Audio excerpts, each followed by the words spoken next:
अस्सलामुअलैकुम स्टूडेंट्स, क्या हाल है आपके। उम्मीद करती हूँ कि आप सब ठीक होंगे।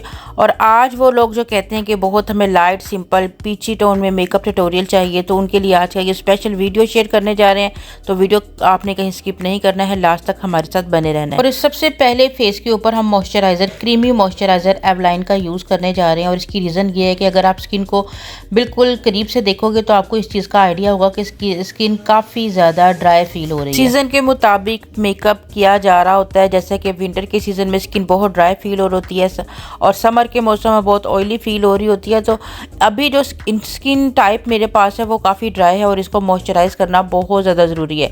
तो मॉइस्चराइजिंग एवलाइन का यूज़ कर रही हूँ और बिल्कुल मतलब क्रीमी मॉइस्चराइज़र है, क्योंकि यहाँ पर काफ़ी ड्राई स्किन है और जब तक हम इस स्किन पर मॉइस्चराइज़र लगाकर इसे स्मूथ नहीं करेंगे, हमारी फाउंडेशन इस पर अच्छे तरीके से ब्लेंड नहीं होगी। और आप यकीन करें कि इस फर्स्ट स्टेप के बाद आपकी स्किन इतनी स्मूथ हो जाएगी कि आपको अब मेकअप करने का बहुत ही ज़्यादा मज़ा आने वाला है। और अगर आपकी स्किन में, क्योंकि बाद स्किन में ये होता है कि बहुत ओपन पोर्स भी होते हैं, अगर इस तरह का कुछ है तो आप सिलिकॉन प्राइमर का यूज़ कर सकते हो। जस्ट उस जगह पर जहाँ पर आपको ओपन पोर्स थोड़े बहुत महसूस हो रहे हैं, उस जगह आपने लगा के फिंगर की मदद से उसको थोड़ी देर के लिए मतलब ब्लेंड करके छोड़ देना ताकि वो ड्राई हो जाए। उसके बाद फिर आपने उसके ऊपर अपनी फाउंडेशन अप्लाई करनी है। फेस पे अगर पिगमेंटेशन है तो आप ऑरेंज कैरेक्टर की मदद से उसको इजीली तरीके से रिमूव कर सकते हैं, ठीक है। तो इस तरह से हमें जिस जगह पर भी प्रॉब्लम है उस जगह पर ऑरेंज कैरेक्टर को लगाकर अपनी फिंगर की मदद से बिल्कुल टैप टैप करके पिगमेंट अप्लाई करना है। और जो प्रो का हमारा कलर करेक्टर होता है, इसको लगाने के बाद आप कुछ टाइम के लिए अगर इसे छोड़ दोगे तो ये थोड़ा ड्राई हो जाता है, ठीक है। फिर जब आपकी फाउंडेशन दोबारा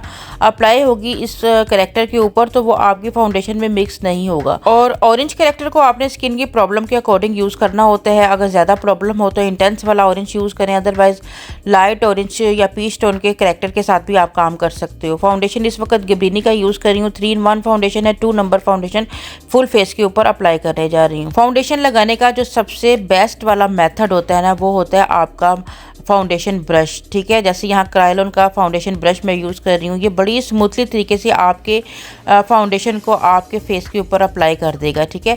जिसके बाद फिर आप अपने ब्यूटी ब्लेंडर की मदद से बाकी का काम इजीली तरीके से ब्लेंडिंग का कर सकते हो। और गब्रिनी के फाउंडेशन ने बहुत अच्छी सी कवरेज हमारे फेस पे कर दी है। जो थोड़ी बहुत पिगमेंटेशन इनके फेस के ऊपर थी वो भी कवर हो चुकी है। और अगर आपको गब्रिनी के कोई भी प्रोडक्ट्स चाहिए हो तो स्क्रीन पर आपको नंबर मेंशन किया जा रहा है, आपको बहुत डिस्काउंट रेट पर तमाम प्रोडक्ट्स मिल जाएंगे, ठीक है।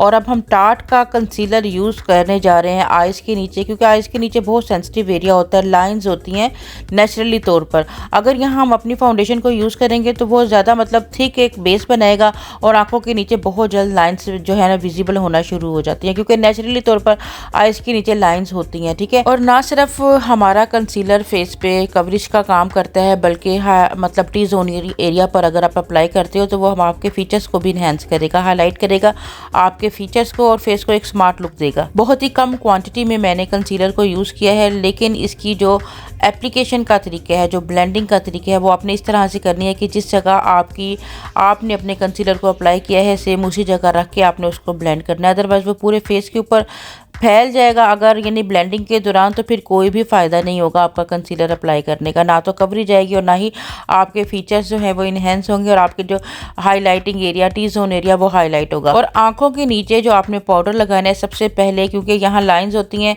और वो बहुत जल्द आँख के ऊपर नीचे करने से विजिबल होना शुरू हो जाती हैं। और अगर आप उसे लॉक कर दोगे अपने पाउडर की मदद से तो फिर वो आपकी मतलब कि लाइंस विजिबल नहीं होंगी। और अब आपने बिल्कुल हल्के हाथों से, कि आपकी फाउंडेशन नीचे से ख़राब नहीं हो, इस तरीके से आपने अपने मतलब फिंगर्स के अंदर अपने पफ को रख के और बड़ी स्मूथली तरीके से इसको आपने अपनी फाउंडेशन को फिक्स करना है। बहुत ही प्यारा सा स्मूथ सा बेस क्रिएट हो चुका है। एक्स्ट्रा पाउडर को हम डस्ट आउट कर लेंगे और अब यहाँ पर हमारे फीचर्स थोड़े दबे हुए महसूस हो रहे होते हैं, ठीक है। फाउंडेशन के बाद और पाउडर के बाद उन्हें इन्हेंस करने के लिए कंटोरिंग करना बहुत ज़्यादा ज़रूरी होती है। चाहे आप बिल्कुल लाइट सी कंटोरिंग करें, क्योंकि दोबारा से अपने फीचर्स को इन्हेंस करने के लिए हल्का सा ब्राउन एक शेडो फेस के ऊपर क्रिएट क्रिएट करना होता है। कुछ हमारे बिगनर्स ये भी सोच रहे होते हैं कि फीचर्स ऑलरेडी बड़े मतलब शार्प हैं, खूबसूरत है, तो क्या हम कंटूरिंग के बगैर भी फेस पे मेकअप कर सकते हैं।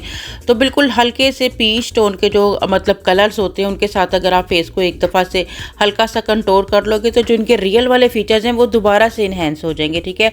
और अगर थोड़ा गोल्ड फेस है, चबी फेस है, या आपकी नोज़ की शेप थोड़ी मोटी है, तो फिर आपको दोबारा से अच्छी खासे कलर के साथ यानी थोड़ा डार्क ब्राउन शेड के साथ जो है ना वो दोबारा से उन्हें इन्हेंस करना पड़ेगा। और अब आ जाते हैं अपनी आईब्रोज की तरफ, जिसमें मैंने का पैलेट लिया हुआ है, ब्राउन कलर का शेड एक एंगल ब्रश की मदद से डार्क ब्राउन शेड में अप्लाई कर रही हूँ, ठीक है। कभी भी ब्लैक शेड को हम अप्लाई नहीं करते हैं, इस तरह से हमें एंगल ब्रश की मदद से फिलिंग करनी होती है अपनी आईब्रोज में। कुछ लोगों की आईब्रोज बहुत डार्क कलर की होती हैं, तो उस सूरत में भी आपने ब्राउन कलर के साथ ही उसकी फिलिंग करनी है, ठीक है। कभी भी आईब्रोज डार्क हैं तब भी ब्राउन ही रखें, और अगर लाइट हैं तो उनको बिल्कुल लाइट ब्राउन कलर के साथ ही फिल करो, क्योंकि अगर आप अपनी आईब्रोज को बहुत डार्क कलर एक तो अप्लाई करोगे और दूसरा बहुत मतलब कि शार्प फिलिंग करोगे, भर भर के अप्लाई करोगे, तो वो एक आर्टिफिशियल लुक आएगा, ठीक है। और आपके पूरे फेस पे जितना मर्जी अच्छा आप मेकअप कर लो वो बिल्कुल मतलब स्मूथ नहीं दिखेगा। तो आईब्रोज को स्मूथ करने के लिए आपने स्पूली की हेल्प से भी साथ साथ कॉम्ब करना है, साथ साथ उसकी आईब्रो की शेप आप करें, ठीक है, लेकिन उसको बहुत अच्छे तरीके से आप ब्लेंड करो और कलर को हमेशा आप लाइट रखोगे। तो ये देखें कितनी अच्छी सी इनकी आईब्रो की कंप्लीट शेप आ रही है। और अब हम ब्रो बोन एरिया के ऊपर हाईलाइटर का यूज़ करें, गिब्रिनी का। मैंने आपको पहले भी बताया, सारे प्रोडक्ट्स आपको नंबर दिया जा रहा है, आप जाके ऑर्डर कर सकते हो। आई मेकअप की सबसे इजी टेक्निक आप लोगों के साथ शेयर करने जा रहे हैं, जिसमें हमने गोल्डन कॉपर गोल्ड शेड में जो है ना वेलवेटी शेड लिया है, जो कि आसमा खान की अपनी ब्रांड का है, ठीक है। और इसे मैंने जस्ट फिंगर पर पिक करके और लिड पर अप्लाई कर लेना है। और जस्ट इतना सा हम लोगों ने आई मेकअप किया है और अब हम कंटूर करने वाले हैं, ठीक है।